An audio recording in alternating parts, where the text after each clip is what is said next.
How did he does it? Stuck in the mix fields, niggas, I love it. 45 seconds to win it, who I who does it? Getting this way too far, gonna say they shit, I won't touch it. Nigga, for shotgun, brick, kick back like buckets. Snapping their face in my circle like Kit Kat does. We here are Primo's Hot Takes. I'm joined by Jose, my cousin Xavier, I myself as the host, Hernan. We're going to be talking about the Pittsburgh Steelers, the Chicago Bears, the Vikings, which are the other teams we're going to talk about, Joe? Philly, Houston Texans. We're talking about all the signings that they've done this week. It's been a crazy offseason. There's been a lot of moves, a lot of transactions, and we're going to try to cover all of it in this first take. I don't know if we're going to be able to do that. But first and foremost, we're going to talk about the Pittsburgh Steelers. Recently, they just traded for Justin Fields. They signed Van Jefferson from the Rams, right? He was with the Rams, correct? Yes, sir. Okay. And then they traded Kenny Pickett. That shit was crazy, right? Like, who would have thought they would have traded Kenny Pickett? Yeah.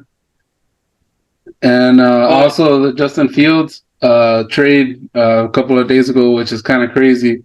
So a lot of people are speculating he's going to take over midseason, which I think it's going to happen because that dynamic of a player, and we're going to see some crazy moves that the Steelers have been making. And they also signed Patrick Queens, too, from the Ravens. So that's another big move, too, for the Pittsburgh.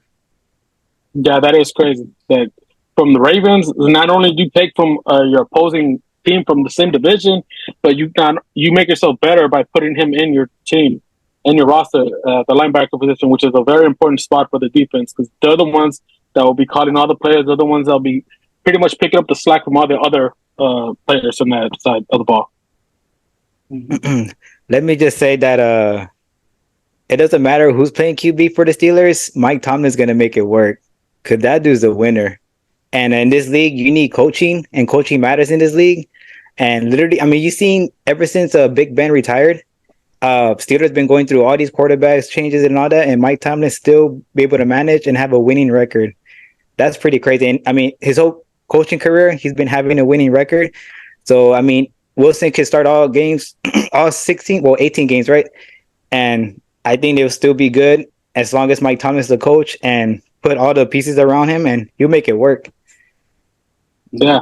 What I also heard, too, is that right now, Russell Wilson is day one starter. Mike Tomlin has gone on record and said that he is day one starter, but there are people saying that Justin Fields should do whatever he possibly can to win over the coaching staff and the training camp so that way he could be the starter because it makes no sense for him to be backing up Russell Wilson, who doesn't even know the playbook as well, and he's not even like considered as one of the elite players like Aaron Rodgers, Tom Brady, or Big Ben. He's just like a quarterback that's already towards the tail end of his career. And a lot of teams are saying like it's better for him to try to get a starting job right now and try to earn that second contract before that fifth-year option comes in. Yeah, it's good moves, yeah. Yeah, so, I'm pretty sure with the Steelers, they're going to use Justin Fields. They're going to put him out there in the field for, RPOs, use his legs, and try to get that short yardage. Kind of like how what the Eagles are doing with Jalen Hurts when they had Hurts and Wentz. Yep. And then, I mean, usually with that, you know how it is in the league. They'll start with the RPOs with them, and then next thing you know, the QB1 gets benched, and then that's when Justin Fields will try to shine. And, I mean, I don't know. With Mike Tomlin, I mean, you've seen if he doesn't like what he sees on the field, he'll make a change just like that and try to go with the next person and see if they could keep this keep the offense afloat. Yeah, afloat, because they also traded Deontay Johnson to the Carolina Panthers. Ooh, so yeah. He's shipped. He's gone. So right now they have just Van Jefferson, and they also have George Pickens as the wide receivers. I'm sure they have other guys in there, but those are the most notable guys. Sure. I mean, George Pickens is probably happy with that because, I mean, he wants the ball every time. So he's happy with that's true. He does want the ball. He wants to be that guy. The only thing the only thing that I'm concerned of with Russell Wilson is because Arthur Smith play calling, he likes to throw the ball in the middle of the field. That's where he makes most of his call. That's where most of his playbook comes from. That's 26% of his calls. With Russell Wilson, he's the least quarterback that likes to throw the ball over the middle. He's more of the outside the numbers guy. So there's a chance that it may not be a good fit with Russell Wilson. But honestly, it's not even that bad of not a contract, but just putting him out there because he's only worth like 1.2 million. It doesn't work out. You could just trade him out to a different team, and you get draft picks from him. So the Steelers, they're basically on a win-win situation here. Either Russell Wilson works out. If he doesn't, well, you could put Justin Fields in. You can trade Wilson to another team that could like actually have him, and they'll get picks from him because he's on a very, very cheap contract. And then you have and if he does good and gets you to the playoffs, well, there you go. You made the playoffs just like you were trying to do the past 2 years with shitty quarterbacks like Kenny Pickett and Mason Rudolph. Yep, and the one thing with the Steelers, they always have a good defense. Always have a good defense. So ever since they did that Mika Fitzpatrick trade, that defense has been on a whole other level. It's crazy. Yeah, they still got TJ Watt, so that's important. And what are you thinking about Houston Texans? The moves that they made, adding Joe Mixon, Daniel Hunter, Jeff Okude, and Danico Audrey. What do y'all think about those moves? Go ahead, Ernest. Well, knowing the AFC South as much as I do, being a Titans fan, I definitely feel like this is now their division. Because the Titans, we're on rebuild mode right now. I know that we recently signed Calvin Ridley, but I feel like that's just one of the pieces that we need to do in order for us to be a contender. But what was the contract? What was the contract on Calvin Ridley again? 4 years, $92 million. I think only like $40 million guaranteed. So it is a big contract, but especially for a 29-year-old. It could be good for a player of his caliber if he actually plays at his full potential. But at the topic for the Texans, I definitely feel like they're now going to be the lead horse for that division, especially with the new head coach, DeMeco Ryans. Culture change completely. Yep. It's crazy because, like, remember when we went to Houston in Kansas City game? Oh, yeah. How bad that team was? I mean, It wasn't bad. They were competing against the Chiefs, but it was just they weren't even a playoff team. They had no direction, nothing. Everyone was wondering what they were going to do in the draft. They take CJ Stroud. Now they're looking like one of the best young teams in the league. Yeah, and they're doing him the due diligence of getting him players on his rookie scale contract, like Joe Mixon, and then they're getting Danilo Hunter as well. And then not even just that, they also got Malik Collins from the San Francisco 49ers. I think he's going to be a sneaky they traded Malik Collins to the 49ers for a second round. They re-signed Noah Brown. Oh, and they got Azeez Ojulari. And like that one actually hurts the Titans pretty bad because he was one of our best inside linebackers. And he was actually doing pretty well, but we didn't want to give him the contract that they gave him. So they were able to afford him, and now he's on their team, and that defense is going to get better. So yeah, I think they're going to be the division favorites. Oh, definitely, because CJ Stroud had a crazy good rookie year. Best rookie I've ever seen in my life. And so Houston got to take advantage on his rookie contract, sign all these good players, and put pieces around them. And first year coach has. But I still feel like the Texans are just. I feel like the Texans are just one player away from being Super Bowl contenders. I definitely feel it. I don't know if it's from like the offensive side of the field or maybe the defensive side, but I feel like they're just one more star player away from being that Super Bowl contenders. Kind of like how the Chiefs are, kind of like how the Ravens are. Like I definitely feel like they're in that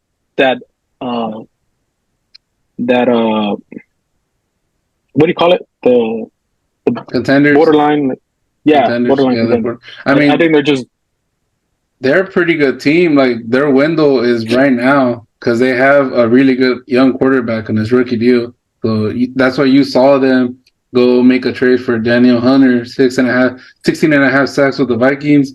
You're adding a rotational piece. Danico Audrey had 11 and a half sacks. And then you also have the other edge rusher, Will Anderson. It's a young guy, and he's going to learn from those guys. And they got Aziz, I like too, how the team playing won. linebacker. Yeah, they're definitely one of those sneaky teams that could potentially be in the Super Bowl next year if teams don't watch them out for them. Kind of like how the Bengals were when they got Burrow and Jamar Chase. Will Anderson, he won Rookie of the Year, right, for defense? Yeah, I believe so. I believe he was defensive player, defensive rookie of the year. And they traded up for him. They gave a good amount of picks just to get him in the third round. Everyone thought it was gonna. Yeah, everyone thought it was gonna be a bad trade because they essentially gave up the first round pick for him, but like it was a late pick, so it didn't even matter. But I think you're you're right about they just one piece away to like get him over the.